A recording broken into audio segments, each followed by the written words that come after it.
Thanks for tuning into the Canadian Beacon podcast. Canadian events for the regular people. Okay, welcome to the Canadian Beacon podcast. Long time no here, but we lots to talk Thanks for tuning in to the Canadian Beacon podcast. Please hit the like button and share the podcast with friends. about in the new year. It's 2025, and the politics and the corruption and everything else in the world is just going crazy. So here we are with Craig and Todd today. Welcome to the show there, Todd. Hey, how's it going? It's been a long time. Good. Yeah, we've been off there for quite a while, just getting things organized and not so organized. But we've been encountering a number of technical difficulties in our server department. So we hopefully have it all corrected now. And here we are on New Year's day after New Year's, January 2nd, 2025. What's on the headlines right now there, Jeff or Todd? Crazy time. We have two non-terrorist attacks, according to, I believe it was Homeland Security down in New Orleans said it was not a terrorist attack, even though the person who supposedly committed the attack had an ISIS flag. And yelled Allah Akbar from the window of the car? Pretty much. And I believe 10 people died, 30 injured. Yeah, I think that's actually gone up to 15 now.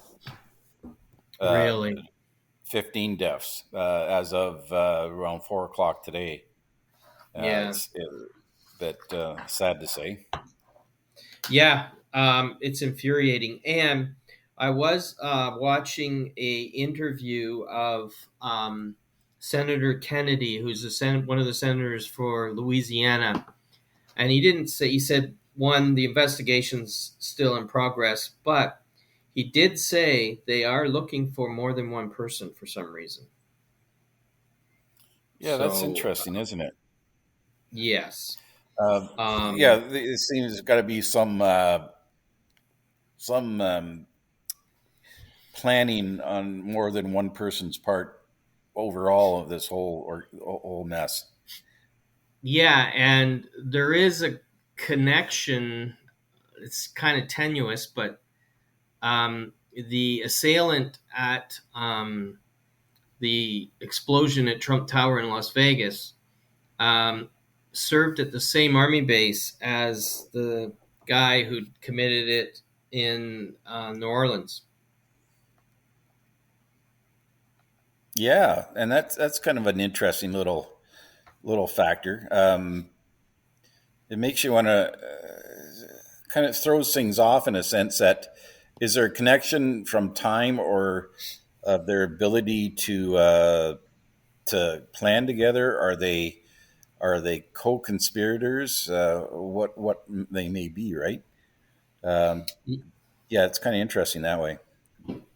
Yeah, I think there's a lot of things that are interesting. The timing, the locations. January 1st, within hours of each other.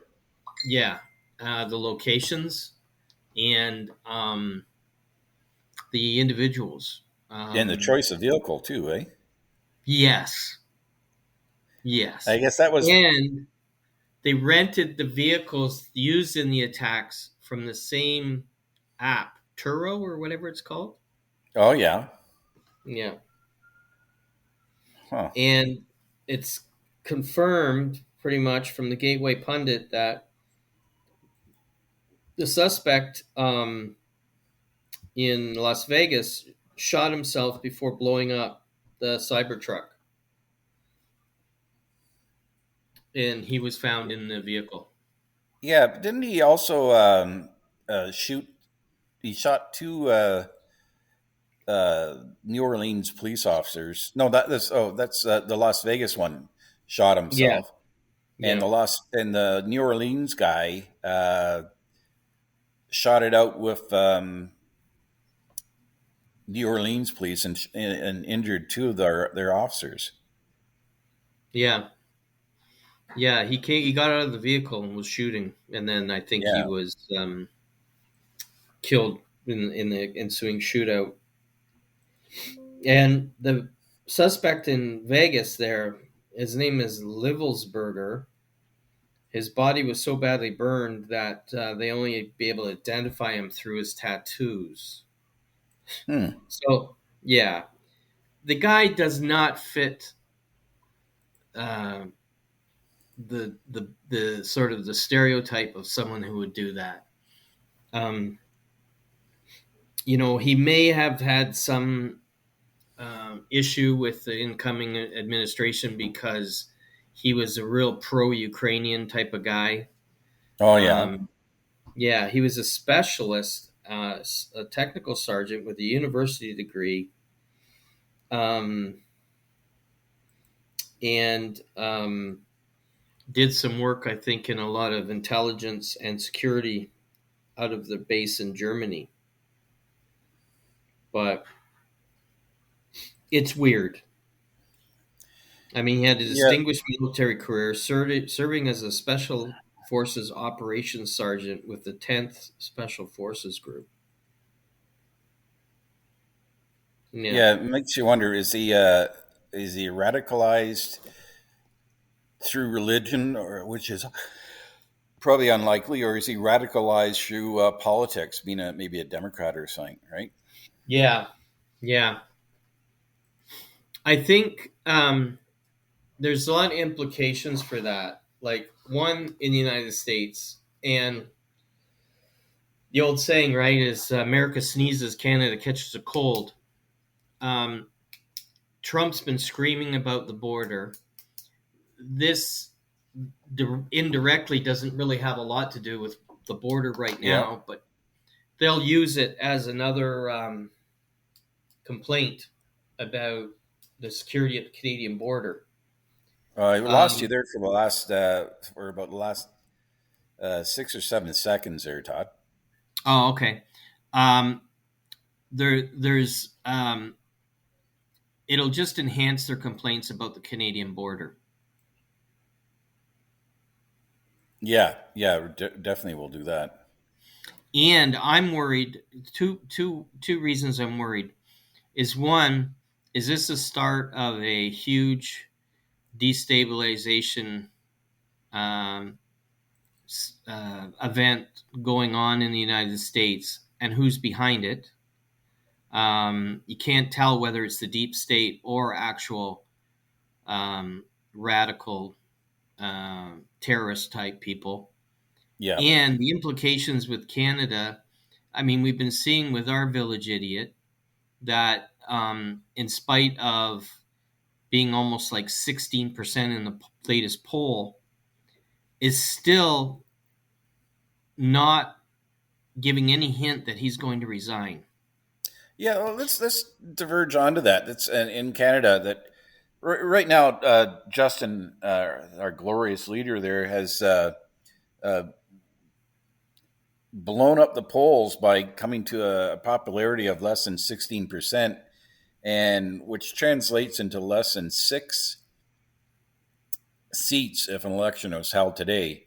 Um, but I think there's a lot to be said. He just did a skit with This Hour Has 22 Minutes. I don't know if you saw that, Todd. Yeah, it was painful. Yeah. Did you see the part where he talked about when he was asked about the long walk in the snow? Yeah, And he suggested that his father was still had 12 years left before he was that will be the same age as his father. So he expects 12 more years as being the head of the liberal government, and hopefully the Canada is that he's thinking.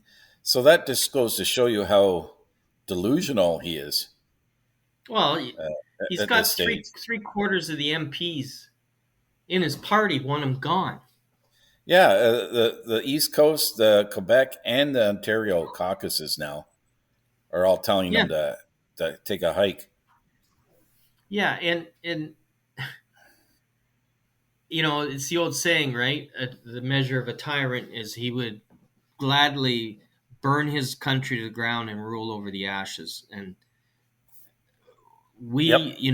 the trolling by Trump is about Canada becoming the so-called 51st state, has a serious note, because the reality is, if you look at the United States, let's suppose, for example, that they get their act together in this administration and achieve a lot of the goals that MAGA is talking about, which I think both of us agree that in order for the United States to get back on track, a lot of those policies have to be implemented. So let's say they get their act together.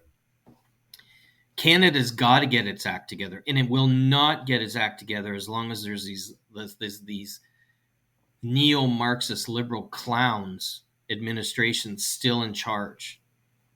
And the country's just going to go further downhill. And it's going to fall into their lap. Because if they have a totally dysfunctional state sitting there north of them that is their biggest supplier of oil, how long are they going to sit idly by and watch this country go to shit? I mean, They've invaded other countries for less reasons. Exactly. And exactly. yeah.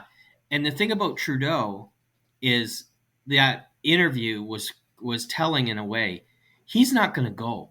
There's no way that the Liberal Party has any mechanism to get rid of him. The only way is to get rid of him is to have an election, and that would involve a non-confidence vote. He could come back on the 27th and prorogue Parliament until he has to call election sometimes in October of this year. So we can end up with this guy for another 10 months. He can only prorogue Parliament till March, because in March he'll be forced to reconvene Parliament in order to pass a number of funding bills to keep the Canadian government or the employees being paid. And if he doesn't, then the wages stop, basically. And so they have to pass a number of little small bills around March at the latest to keep that flow of money coming to the federal employees. Or if the United States, looking at these two events that happened yesterday, if this continues and it gets to the point where the United States declares an emergency and invokes martial law, it'll only be a matter of time before he invokes the Emergency Act again, and he can stay in power. I think from what I said, I think they can do it for up to a year. The Emergency Act? Yes. Well, that's not very good. But if he should do such a thing, I think the country would erupt in a swell of civilian protest. You know what I mean? Oh, I don't know about you, but I'd be hitting the streets with protesting it.